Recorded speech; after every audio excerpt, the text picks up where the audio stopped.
உனக்கு யாரும் இல்லைன்னு நீ சொல்லாத. உன் வலது கரத்தை பிடித்து பயப்படாதே.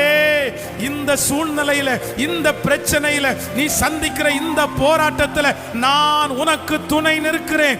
உனக்கு மட்டுமல்ல, உன் பிள்ளைகளுக்கு துணை நிற்கிறேன். உன் சன்னதிக்கு துணை நிற்கிறேன். உன் பிரச்சனையிலே துணை நிற்கிறேன். உனக்கு விரோதமாய் எழும்புகிற சக்திகளுக்கு துணை நிற்கிறேன். உனக்கு முன்பாக பர்வதம் போல் இருக்கிற இந்த மலைக்கு முன்பாக நான் உனக்கு துணை நிற்கிறேன். 1000 பேர் துணை நின்றவர்கள் உன்னை விட்டு கடந்து போனாலும் இஸ்ரவேலின் ஜெயபலமான கர்த்தர் வாக்குரைக்கிறார், உன் கரத்தை பிடித்திருக்கிற நான் உன்னை விட்டு விலகுவதும் இல்லை, உன்னை கைவிடுவதும் இல்லை. எல்லாரும் உன்னை விட்டு கடந்து போனாலும் நான் உனக்கு துணை நிற்கிறேன்.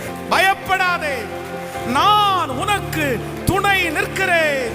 பயப்படாதே, நான் உனக்கு துணை நிற்கிறேன். எது நடந்தாலும்